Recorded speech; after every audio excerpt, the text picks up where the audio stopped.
Good morning, friends. So I've been given the onerous task of addressing you early in the morning and revving up your brains for, I hope, another stimulating day. So I hope you all had a great night's sleep and a good breakfast to keep you going. I want to start by congratulating the Asia Society for this really very unusual collection of curators and experts from across the world. There have been many conferences recently on museums, but this is very special because it's also looking at contemporary. Most of the conferences that we've had have been addressing mechanical and technical issues of how to run museums, but this is addressing the intellectual challenges of how to run museums and curate museums. I have I've got a lot of slides, and I have to coordinate between reading and the slides. So I hope I managed to do this successfully. The Dr. Bhau Daji Lad Museum, Mumbai, the erstwhile Victoria and Albert Museum, Bombay, is unique among museums in India. It represents the coming together of two very distinct cultures. Let's just put that on. British and Indian, through a new aesthetic ideology that was promoted in the subcontinent and in England through both pedagogy and exhibitions that would redefine the Indian art and architecture landscape and lead to the evolution of an Indian modern art movement. As one of the earliest museums to be established on the subcontinent, soon after the Crown took over the governance of India from the East India Company in 1857, the collection represents a radical shift in the artistic production of traditional art and crafts to serve a new aesthetic, social, political, and economic ends. The initial impetus for the establishment of the museum was the Great Exhibition of 1851, which I'm sure most of you are familiar with. Prince Albert, whose statue dominates the central atrium of the museum, conceived of what was then considered the greatest show on earth, the Crystal Palace exhibition. Samples of the best Indian craftsmanship, as well as rare specimens of plants and animals, were collected from across the country and sent to London, and duplicates were retained for the putative Bombay Museum. In 1857, shortly prior to the First War of Independence, a small nucleus collection displayed at the town hall was inaugurated by the first Governor General of India, Lord Canning. The museum building was eventually constructed after much hardship, debate, a ship bringing the important, tiling, Minton tiles and ironwork sank. And so that was a big crisis, and then it was very difficult for them to recover and bring more objects from England. So after much hardship, debate, and financial problems, it opened as the Victoria and Albert Museum, Bombay, in 1872, 15 years after it was originally established as an economic products museum, and 17 years prior to its London siblings' establishment as the V&A in 1899. By the way, the South Kensington Museum, which became the V&A, was also established in 1857.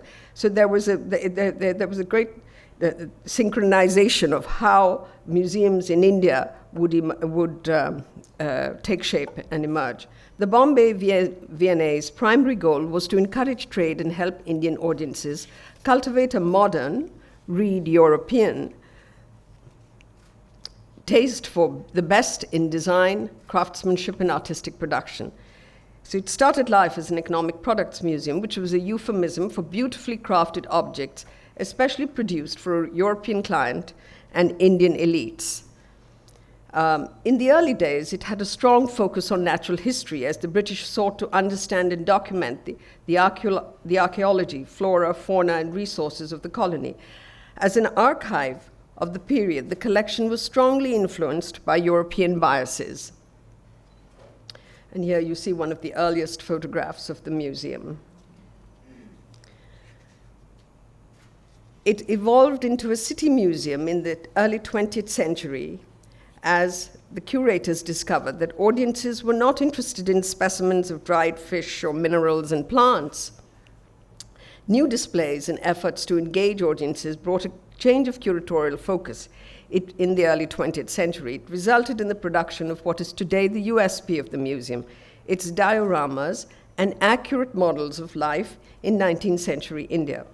Nor did it make sense to show stuffed animals, as the zoo came up in 1890 next to the adjacent botanical gardens. So the stuffed animals were, I think some of them went to the Prince of Wales Museum, and we'll have a quick look at the collection. So here are some of the craftsmen who were involved in the production of these objects, but who were not acknowledged. Their names are not in our accession registers, and the collection is a very eclectic collection, because it was a lot of the Bombay pottery, for example, was an experiment that was happening at the J.J. School of Art, and it was the curator of the museum who was actually involved with the production of these objects. And here you see some more objects. I'm going to quickly take you through. And silver. The curator of the museum was also the superintendent of the J.J. School of Art that had been established in 1857, the same year as the museum. In fact, the original intention was that the two institutions would work in conjunction. The school would produce the objects and the museum would showcase the best of these. Potential buyers could order these same objects from workshops and factories that were set up by the school, or from craftsmen and dealers directly. The museum was therefore conceived more as an archive and a showcase for the best examples of contemporary artistic production, rather than a showcase for antiquities, though it did include gifts of rare and interesting objects given by departing British officers and their wives, or Maharajas who were keen to showcase the crafts of their state, as well as archaeological finds in the region. A lot of the archaeological finds also were shifted to the Prince of Wales Museum. Much of this paternalistic interest in developing Indian craftsmanship was motivated by commerce and an inherent prejudice regarding the native artist's ability to achieve the intellectual refinement required to become fine artists or painters and sculptors. George Birdwood, a towering figure in the 19th century art world, who was curator of the museum when it was being established till 1868, regarded Indian design, like his compatriots in England, John Ruskin and William Morris, with whom he was very friendly, as extremely refined, but lacking in innovation and intellectual skill. They regarded Indian sculpture, and these I'm quoting John Ruskin's words, as monstrous, and Indian painting as juvenile. Birdwood's view would later be challenged by intellectuals like E.B. Havell, who was the director of the art school in Kolkata. But the prevailing view in Europe and America took more than a century to dismantle and bedevil the reception of Indian modern art in the international arena till recently. And I think that's important to remember that. The MoMA was asked to showcase an exhibition of Indian contemporary art, when Nehru was the prime minister. And what did they bring? They brought pulkaris and vessels and all sorts of decorative objects, because that was the view of Indian art at that time. The V&A Museum Bombay thus became an institutional experiment in modernizing the sensibilities of a population that was deeply conservative and mostly uneducated. As curators changed, the socio-political context altered so that the curatorial mission of the museum changed as well. And it evolved from an economic products museum, a natural history museum, to a city museum. In 1975, the name changed to Dr. Bhau Daji Museum, after the man who worked tirelessly for its establishment. So let's just look at some more of the collections. And you can see much of this online. And here, this is the USP of the museum that I was talking about, these wonderful models that document almost everything of every aspect of life in the colony at that time. And in Bombay, in the western region, but also across different parts of India. And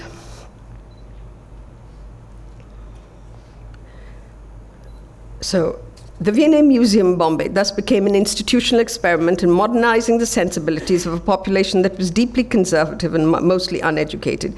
As curators changed, the socio-political context altered. In 1975, the Daji Lad Museum, the name changed to Dr. Daji Lad Museum, after the man who worked tirelessly for its establishment. Lack of funds seems to have been a perennial problem. That's Dr. Daji Lad, and that's George Birdwood there. And after 1940s, not many objects were added to the collection. When the Prince of Wales Museum was established in the 1920s, the focus shifted to the new museum, and many of the objects that from our collection were given to the new museum. So we were like a mother museum. We gave objects from our museum also went to the Rare Museum in Pune and to other museums, the Nasik and Nagpur museums. So the V&A Bombay slowly became a forgotten relic, a forgotten colonial relic, where statues of former governor generals and British officials were dispatched, and the forlorn, neglected objects were viewed as colonial kitsch.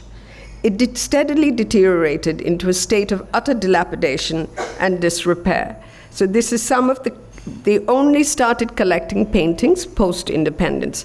So this is some of the early, in the 1990s, this was a collection of Bombay school paintings, some of our very well-known Indian artists, Durandar and Dond, in the collection. And then these are some of the acquisitions that we have made as well. And here you see the statues of the Queen, decapitated, and then her head was fixed on. And that's the Marquis of Wellesley, and there were several other governor generals and British officials who, after independence, their statues that had populated the city were all moved to the BDL Museum because it was just seen as this colonial relic. Nobody really cared about it. And in fact, at one point when we were doing the restoration, the commissioner said to me, "Can we send back these statues and bring back our objects instead?" So in 2003, INTAC, the Indian National Trust for Art and Cultural Heritage, which is like the National Trust in many countries, the premier conservation organization of the country, of which I was vice chairman, and the Jamnalal Bajaj Foundation, our primary donor, signed an agreement with the Municipal Corporation of Mumbai, who own the museum, to restore and revitalize it. This was the very first public-private partnership for culture in India. The 5-year restoration won UNESCO's 2005 Asia-Pacific Award of Excellence, the highest award for conservation in the region.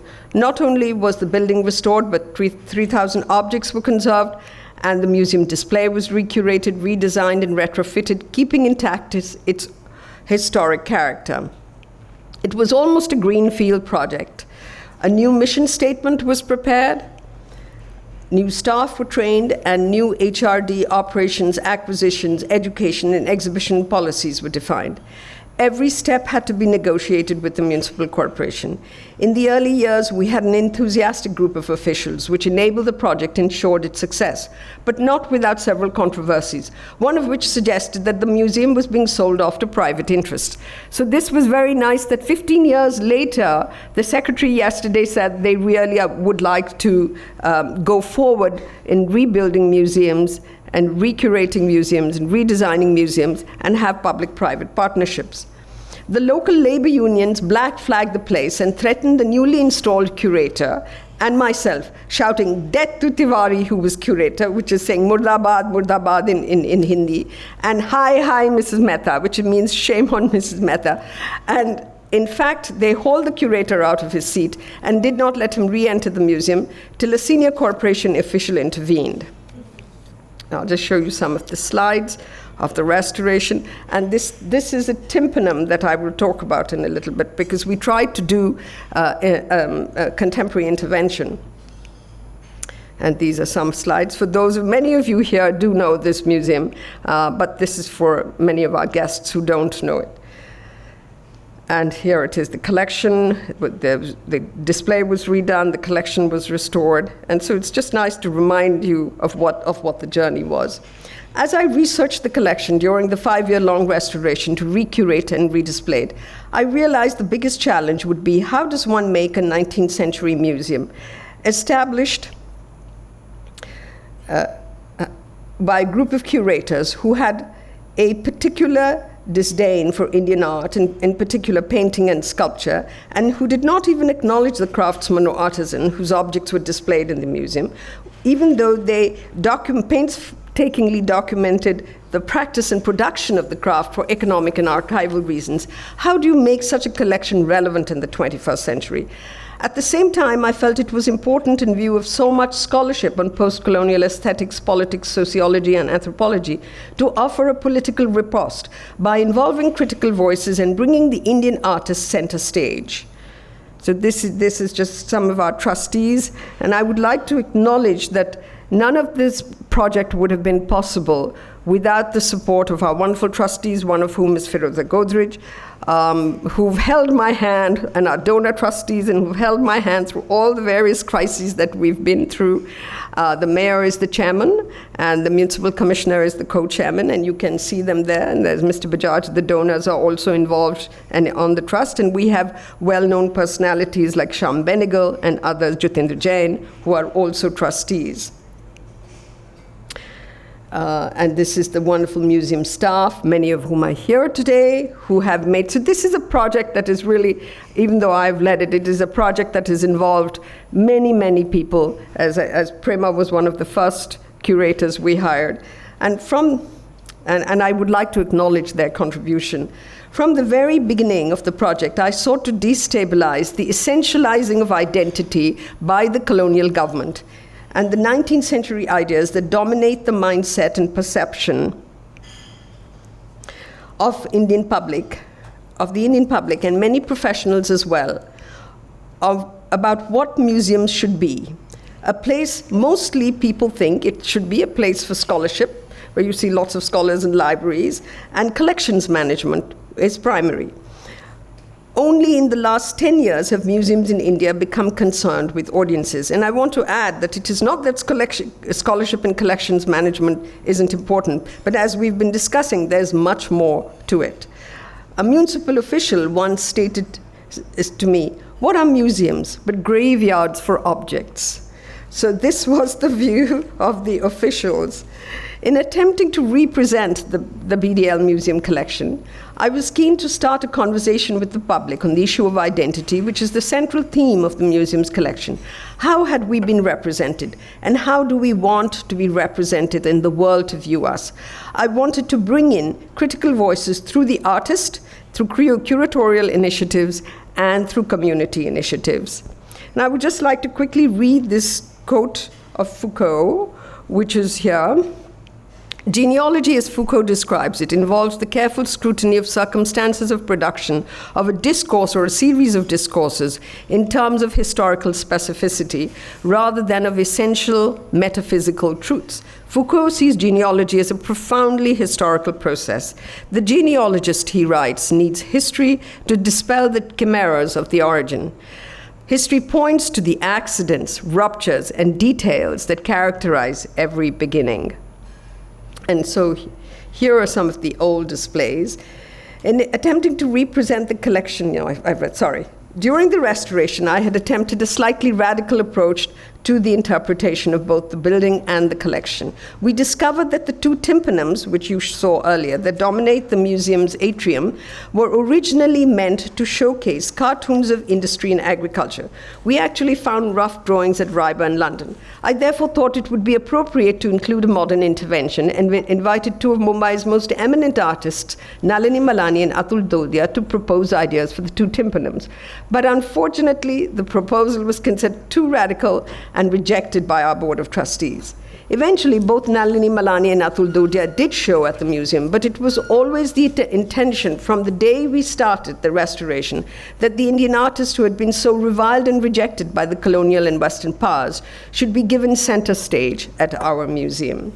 I attempted to address another important issue regarding identity of the city's population that has been increasingly represented by certain constituencies as monolithic. In the redisplay, I gave primacy to the extraordinary variety of castes and people of different faiths and persuasions who populated the city and made it Earth's primer in Indus. I reorganized the headwear case, which shows busts of all the different communities who migrated to Bombay in the 19th century. In the most magnificent case we have on the upper floor, in which silver objects were displayed previously. The case is flanked by 2 more vitrines displaying Indian communities and foreign communities. So here you get a sense, you get a little bit of an idea of what the museum also looks like and what the restoration was like. The atrium, dominated by Prince Albert, became a special place where artists could challenge 19th century ideas of enlightenment, and despite great space constraints, we carved out a special exhibitions gallery on the upper floor that could host such exhibitions. We invited artists to make interventions within the cases and the museum itself to destabilize the very idea of the authority of the museum. So I want to read Homi Bhabha's quote here. New forms of art creates a sense of the new as an insurgent act of cultural translation. Such art does not merely recall the past as social cause or aesthetic precedent, it renews the past, refiguring it as a contingent, in-between space that innovates and interrupts the performance of the present. The past-present becomes part of the necessity, not the nostalgia of living. In the last 11 years since we opened, we have presented 80 exhibitions, and we have a massive outreach and education program that seeks to make the museum a cultural commons. Sorry, I'm just going to have a little water. Like Claire Bishop, the eminent British art historian, my view is that the museum is a place for dialogue on a range of issues. It is a cultural commons where many points of view need to be represented, and I think that is what also is has been the general consensus yesterday, and I'm sure will also be the case today. As real estate values increase and artworks become even more expensive, putting together collections has become increasingly difficult, which does not mean that museums should not build collections. But sharing collections and building partnerships and having temporary exhibitions, which is what we were doing, or long-term loans, which is what we were also at one point planning, is an important model through which we can invigorate art practice in India and build new constituencies. I also believe that the future will be about movement and not stability, and therefore the museum has to change its persona as being this very archetypal institution that is just located in one place and has to go out and engage the community. And so I believe partnerships become a primary way through which to increase visibility and engagement. At the museum, we have built a modern and contemporary collection by inviting artists and collectors to donate. This will happen only if artists and patrons feel the museum is meeting its mission goals. We've made an effort to augment both the historic collection as well as bring in contemporary works reflecting both indigenous practices and contemporary art that expands the understanding of the original collection, but also raises questions around important issues affecting us today. So this I'm going to show you quickly go through some of our contemporary interventions. This is Nikhil Chopra, who, by the way, is at the Met doing a 10-day performance there. It's a 2-part exhibition, combines theater, drawing, film, and photography. And there you can see how curious the audiences were. And there is this perception that contemporary art is elitist. And that is one of the accusations that have been made about our showing of contemporary art. But I have to tell you that the people who participate the most in our programs, who read all the labels, who are very curious, who come for our curatorial walkthroughs, are in fact the common man. And we've tried to explain this to the corporation and to some of the detractors. But anyway. And here we have Sudarshan Shetty. Again, many of you will be familiar with these works. He engages in a playful dialogue with the statue of Prince Albert by mocking the older monument. It's also, there is the box there next to the statue, and the box, as you fill it, the statue, which is not erect, slowly comes up, which is a kind of a metaphor about the veneration of the artist, the commercialization of art, etc. Then we had another work. I'm showing you just very few of because we had, as I said, 80 exhibitions, so difficult to, but just so that you get a sense of the kind of interventions that were made. And this is a wonderful work by Sudarshan Shetty. What it alludes to is the heritage's seductive power and how it can be a double-edged sword. Because in the gate, you can't see it really, there hangs a sword which is swinging like a pendulum. And of course it references all the 19th century industrial arts as well. And this is Jitish Kalat, again, recalling the restoration of the museum and also appropriating its architecture. The scaffolding was around the entire lower floor of the museum, and the scaffolding actually has gargoyles. It's all made of resin and has gargoyles of animals from the iconic Victoria terminus, now called the Chhatrapati Shivaji. I have to be careful not to say Vastu Sangrahalaya Chhatrapati Shivaji Station. And then here you see Jitish Kalat's work, which is taking off from our dioramas, and it's about the Bombay Rides of 1992. This is a work by Ellen Talur that references the elephant. This elephant was at another World Heritage Site at the entrance. The British attempted to take it back, and it fell. The crane broke, and the elephant fell and broke into pieces, and it was brought to the museum, and the curator patched it up together. So what Talur does is he makes a puzzle, and he invited people to look. There's a screen that did a live feed of the elephant, so you could look at the elephant and try to see if you could put these very large pieces, by the way, together. But essentially, it is referencing history and the idea of history and how we reconfigure it, and the puzzle of history. And this one is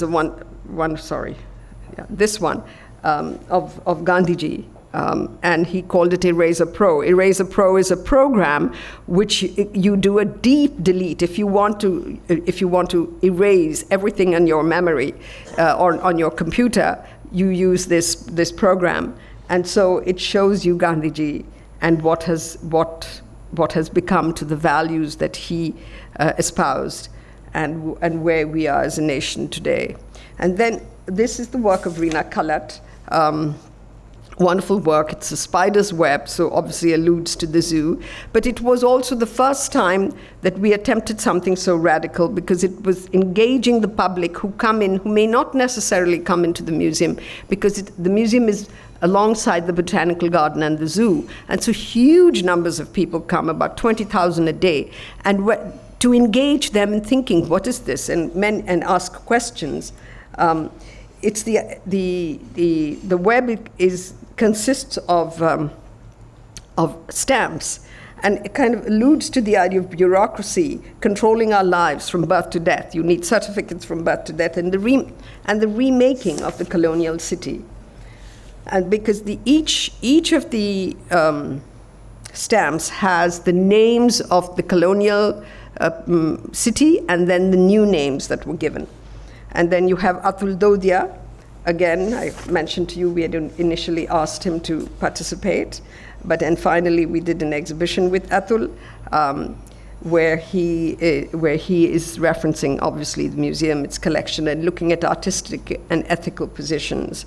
And here you can see he's very clearly referencing some of our collection and looking at the city.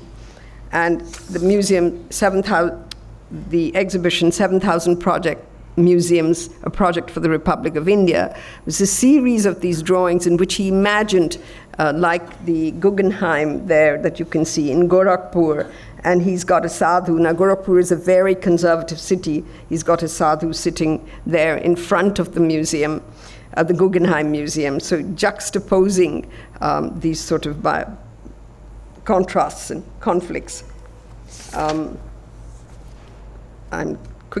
I think this gives you a pretty good idea of the kind of exhibitions that we've done. Then we did a couple of exhibitions which were, because these are more difficult to do, and we were struggling with funding, which involved a multi-artist exhibition. And we looked at the Anthropocene and its impact on the environment and biodiversity, on alienation, pollution, destruction, etc. And here, this is Jacque Cullet's work, Water Tanker, which is, this is a ubiquitous site across Mumbai. Sorry, I didn't realize it was not on the screen here. Because I have three things over here. One which is prior, one is before, and so it's a little confusing. And it included several artists, Atul Bhalla, Jacque Cullet, Manish Nai, Mithu Sen, Prajakta, Ranbir, Kaleka, Rena Cullet, Rohini Devasher, Sahij Rahal, and Shilpa Gupta. So quickly just taking you through some of these. This is Shilpa's work. And Sahij's work, again, it references the masks, the colonial cranial masks that were made during the 19th century to define populations. And then here he makes this mutant creature, because this is what will happen. That's what he predicts. And these are all, we were showing these in the museum, in the plaza, which is next to, adjacent to the museum. And that's Shilpa Gupta. And then we had, one of our most recent exhibitions looked at textiles as a medium and a metaphor and a process, because textiles is one of the biggest, most important industries that we have in India. And a lot of the textile workers now, partly also due to the colonial regime and colonial policies, are jobless. And very soon, these wonderful traditional saris that we all have will not be available, because they are all migrating to other industries because there isn't enough patronage. So we looked at how contemporary artists have used textile, and this is the work of Shakuntala Kulkarni, which is at the moment at the Venice Biennale, and it looks at the idea of armor and femininity and how women are caged. And this is another one, very wonderful work by Sharmila Sawant that references the communities in the museum and asks you to choose which community you identify with. And there was a weaver who was, every time somebody gave him the thread, he was weaving that fabric of Bombay, of India. And there was one spool which was in gold, and that was the humanist spool. And it's very nice that most people chose the humanist spool. This is another work by the artist Monali Meher that is it's an act of healing, that she wrapped the museum to like a second skin to recall it was going through several challenges. So partly to recall its reinvention, but also to try to heal the museum, the meditative process of wrapping. And here you see another work by her. And then we had more works that directly referenced our collections. So you can see our collections in the foreground. And this is Lavanya Mani, who was working with the idea of playing cards, a pastime that was very popular with the British. And there are many, many registers of meanings, which I will not go into in all of these works, really. This is Anita Dubé, and I think many of you are familiar with these works, but these are human bones that have been covered with velvet. This is a signature kind of work that Dubé does. She covers things with this velvet fabric. And here it is, she makes jewelry out of bones. And the idea, of course, is questioning mortality, but also how we venerate women. And then we dress, jewelry is such an important aspect of life, a woman's life in India. And then how we put them on pedestals, and then but there is so much of death that happens, and intellectual and other kinds of visceration that happens because of so many differing kinds of values and different perspectives with which women are viewed. In the background is Pushpamala's work. Pushpamala is well known for her these portraits, and these are works of women from 3 different communities: Muslim, Christian, and Hindu, and you can't see their faces, again alluding to the fact that women are venerated, but they are then deprived of agency. And now this is a wonderful work by the artist, Rakhi Peswani. One second. I have so many notes here that it becomes I'm a little bit backed up.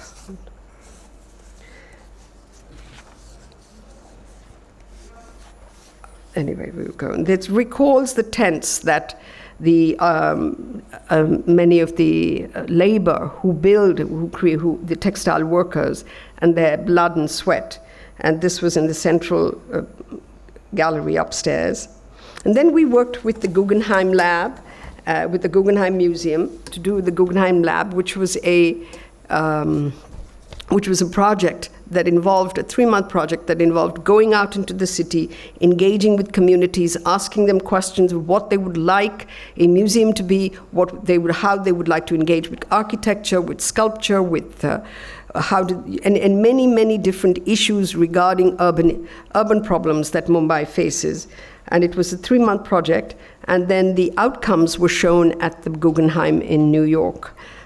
This is an international exhibition that we had with Jeremy Deller and Alan Kane, again looking at how to engage with the community. As you know, their work is very much about working with the community.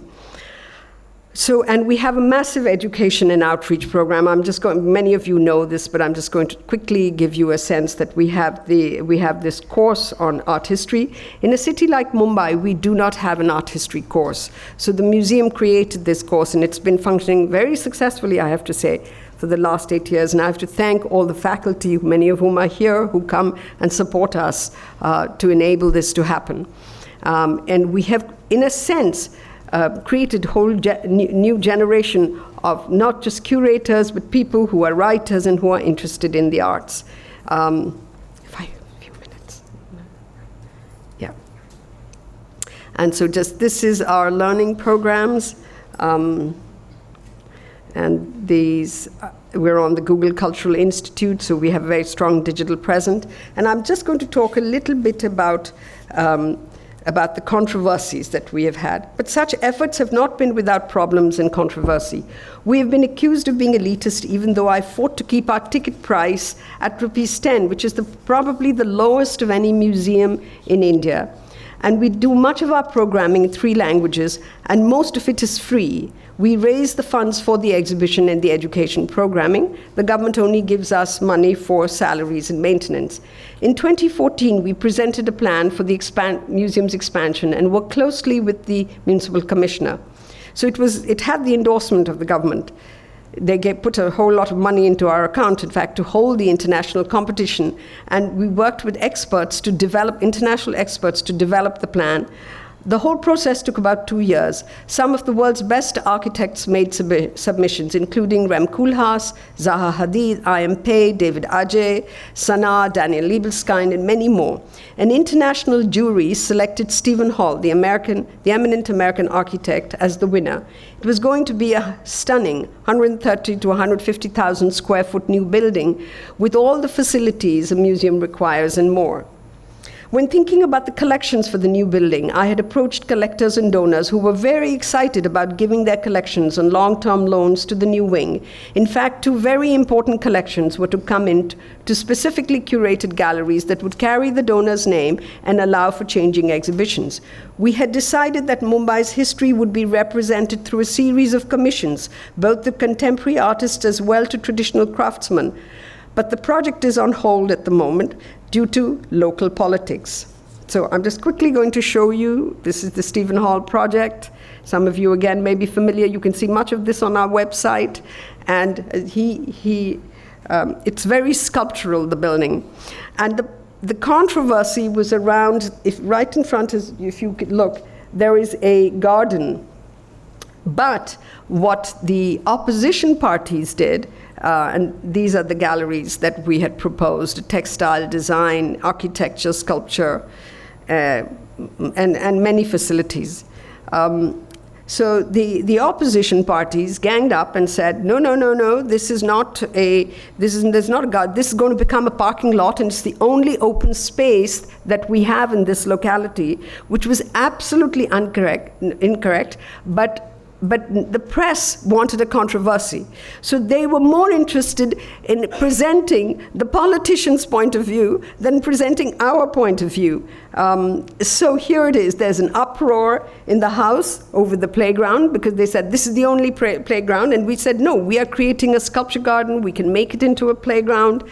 Stephen Hall was very cooperative and was willing to change to make it, so they could play cricket and football. He said, I'll put up a screen, a barrier, that transparent barrier. But they didn't want to hear about it.